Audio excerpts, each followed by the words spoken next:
Les cancers, bonjour. Alors, je vais vous proposer une petite feuille de route pour l'année 2021 à venir. Alors, juste avant, je voulais juste repréciser que les prévisions que je vous propose restent des prévisions d'ordre général. C'est vraiment, comme je viens de vous dire, une feuille de route, quelques balises que vous pouvez poser sur votre terrain. Si vous êtes soleil cancer, ça peut tout à fait vous parler, ça peut tout à fait résonner en vous ou pas.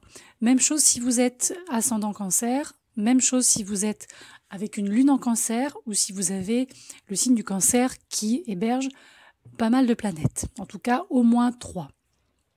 Donc à chaque fois, comme je le dis, il faut adapter autant que faire se peut les informations qu'on vous donne en fonction bien évidemment de votre situation de vie et en fonction des domaines. Alors, en gros, pour l'année 2021, on a comme beaucoup de signes de toute façon, et donc ici notamment pour vous, du changement dans l'air.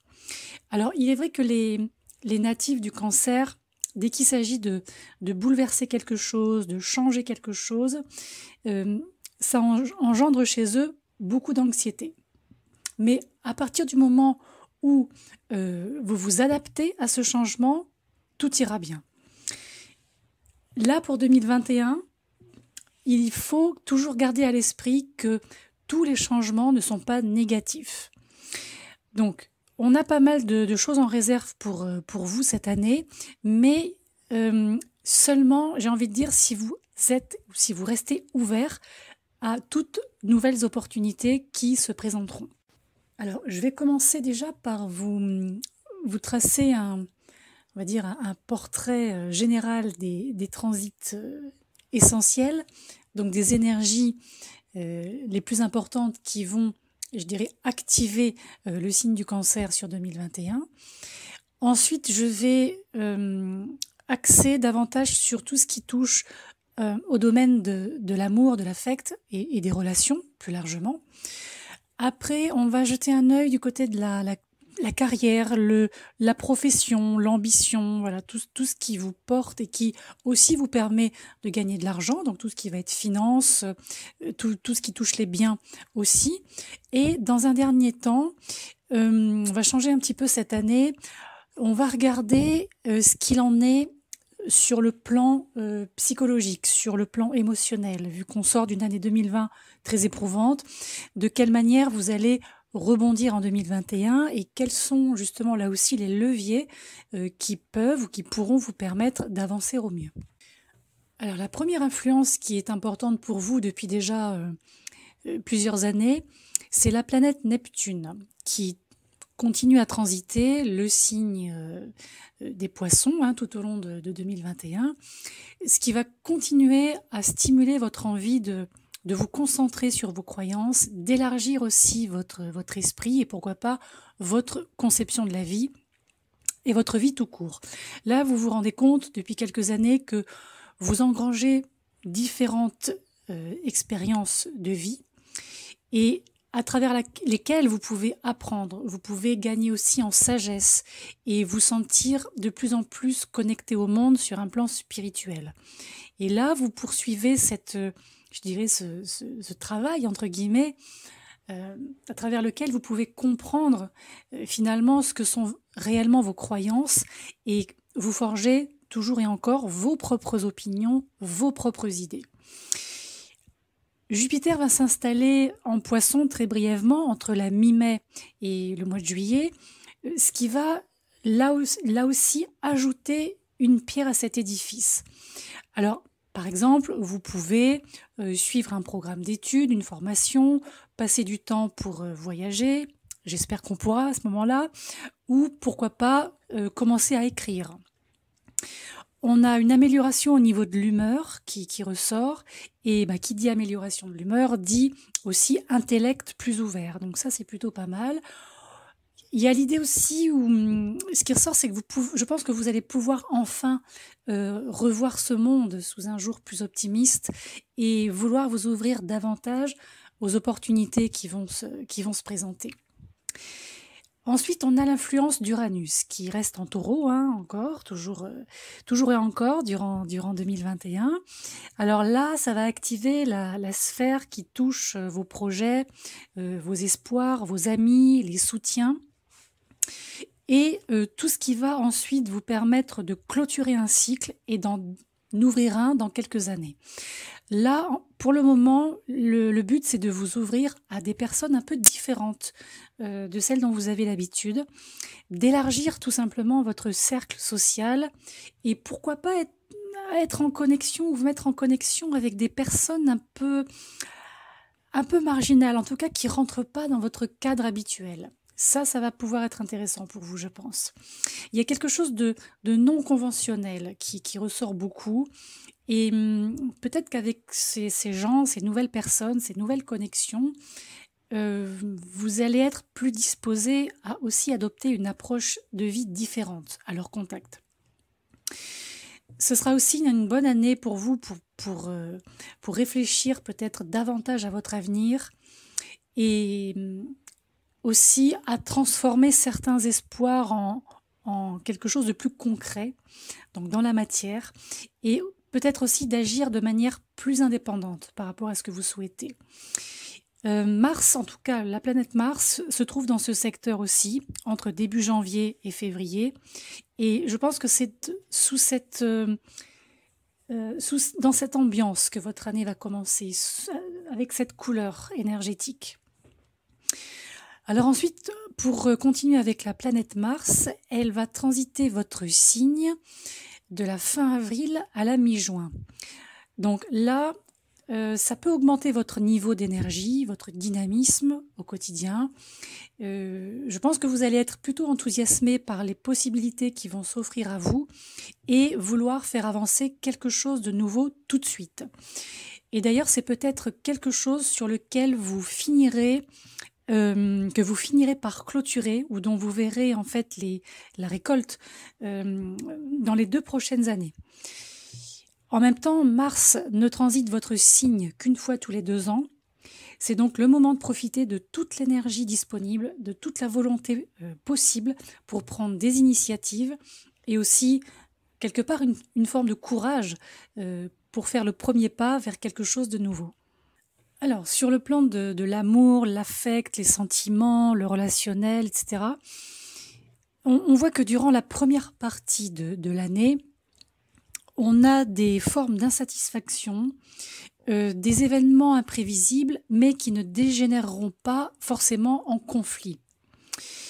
Bien que vous, personnellement, vous entrez dans la nouvelle année avec plutôt pas mal de satisfaction personnelle, émotionnelle, il y a une forme de suspicion, de malaise intérieur dans vos relations et qui peut menacer votre humeur, votre bonne humeur en tout cas, ou votre enthousiasme de démarrer cette année. En même temps, ce qui ressort, c'est que votre partenaire, si vous êtes déjà en couple, semble plutôt compréhensif, en tout cas disposé à communiquer.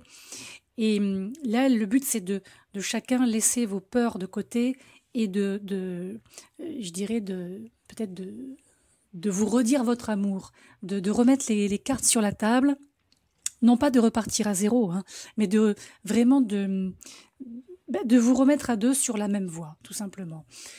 C'est vers la mi-mars que la période est la plus délicate et cette période s'améliore vers la fin du printemps. Voilà.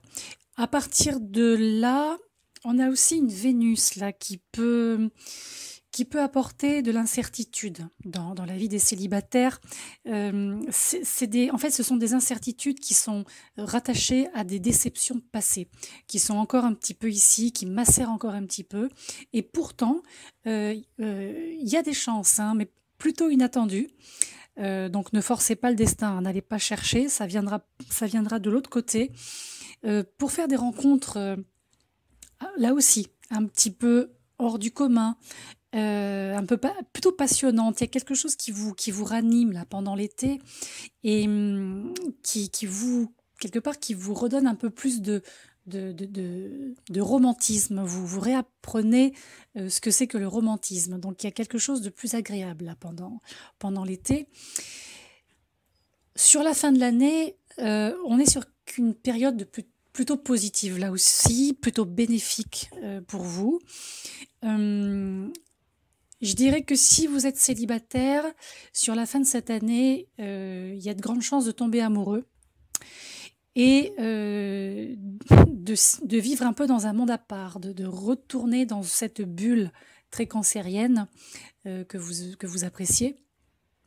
Donc on est vraiment sur la fin d'année voilà, qui vous réancre hein, finalement. Et le reste de l'année, comme je vous disais, on a une oscillation entre des moments d'insatisfaction, des moments d'épanouissement, et j'ai presque envie de dire, peu importe qu'il y ait une raison à ça ou pas. Je dirais que le problème, si problème il y a, il ne se trouve pas là, il se trouve ailleurs. Alors, pour les personnes en couple, faites attention de ne pas vous impliquer dans des affaires extra-conjugales, de pas trop aller voir ailleurs. Ça ne vous portera pas chance cette année. Voilà, donc ce que je peux vous dire aussi, c'est que faites attention aussi avec qui vous partagez vos sentiments et faites attention aussi à qui vous donnez votre confiance cette année. En tout cas, avant de savoir si cette personne est la bonne, ne vous jetez pas tête baissée dans une relation. Voilà, de toute façon, je pense que c'est un peu le but. Et en tout cas, ceux parmi vous qui sont impliqués dans une relation stable, pas forcément depuis longtemps, mais en tout cas stable, n'ont pas forcément de raison de s'inquiéter. Alors, il y a des petits risques de malentendus, comme dans tous les couples, hein, mais j'ai envie de vous dire, ça ne veut rien dire d'autre, presque qu'une opportunité de mieux connaître votre partenaire. Pour vous, les mois les plus propices à ce type de, je dirais, de refonte relationnelle sont les mois de mai, octobre et décembre. Pour les célibataires, les signes qui ressortent comme les plus compatibles cette année sont le taureau, la vierge, le scorpion et le poisson. Sur le plan de la profession, de la carrière et des finances, alors on voit dans un premier temps que Uranus a apporté pas mal d'évolutions ces dernières années, un petit peu tumultueuses et un petit peu contradictoires, notamment dans votre vie professionnelle. À partir de 21, on voit que vous avez des opportunités pour commencer à prendre peut-être plus de responsabilités au travail ou peut-être reprendre des responsabilités. On voit que vous allez devenir beaucoup plus constant dans ce que vous allez faire. Il y a aussi un respect des règles que vous allez accepter de remplir. Et là, pour une fois, ça ne semble pas aussi difficile que d'habitude. Alors, on va aller directement à la pleine lune qui aura lieu le 18 mai, qui est intéressante pour vous parce qu'elle vous apportera, je pense, de nouvelles idées ou de nouvelles opportunités pour gagner de l'argent. Ça peut passer par des idées de nature commerciale. Et peut-être que, en fait, vous n'aviez pas jusqu'à maintenant le financement nécessaire pour mettre ce projet ou ces idées en place. Donc là, ça va être une période où vous allez probablement partir en recherche de soutien financier. Alors, certains d'entre vous pourront convaincre et réussir à convaincre leurs parents, leurs partenaires ou un ami d'investir dans tout ça. Mais certains autres parmi vous ne trouveront pas forcément le soutien nécessaire. Et faites attention de ne pas insister au risque de vous retrouver confronté à des disputes et des reproches, ce qui serait dommage, surtout quand on mélange travail et famille ou amour ou amitié. En tout cas, ce sera le bon moment, là, cette période autour du 18 mai, pour tester aussi les gens qui vous entourent, de manière à pouvoir voir sur qui vous pouvez compter. Il y a un autre phénomène qui se produit ou qui peut se produire fréquemment lors de ce type de transit, c'est le mécontentement qui est lié à votre emploi actuel et le désir de faire quelque chose de plus ou quelque chose d'autre. Alors, si c'est votre cas, là, on voit qu'il est important d'avoir aussi les bons soutiens, les bons conseillers. Donc, moi, je dirais qu'entre mai et juin 2021, on a aussi une idée de sécurité financière qui devient très importante pour vous. Et je pense que vous trouverez dans tous les cas différentes façons de gérer votre budget, d'économiser de l'argent, mais aussi, pourquoi pas, de gagner un revenu supplémentaire. Voilà. Et un autre avantage de cette période, on voit, c'est que vous êtes, vous reprenez confiance en vous dans tout ce qui touche la communication, les échanges, et justement, peut-être que vous aurez des facilités à communiquer avec les personnes qui, par exemple, travaillent dans le secteur financier. Donc, si vous avez besoin d'un prêt ou quelque chose comme ça, attendez cette période. Enfin, en tout cas, moi, c'est ce que je ferais à votre place. Pendant la rétrogradation de Mercure, là, faites aussi très attention à la manière dont vous dépenserez votre argent et surtout pourquoi vous le dépensez cet argent, dans quel but. Alors les périodes durant 2021 où Mercure va rétrograder sont les suivantes. Donc du 30 janvier au 20 février, du 30 mai au 22 juin, et du 27 septembre au 17 octobre. Alors, comme je l'ai mentionné sur un autre audio, qui était l'audio des Gémeaux, les rétrogradations de Mercure auront toutes lieu cette année en signe d'air. Donc ici, il y a une notion de volatilité pour vos finances dans ces périodes-là que je viens de citer. Alors également, quand on arrivera sur la fin de l'année, c'est-à-dire à partir du 5 novembre, Vénus va entrer en Capricorne, signe dans lequel elle va rétrograder courant décembre, pour n'en sortir qu'au début du mois de mars 2022, le 6 mars 2022.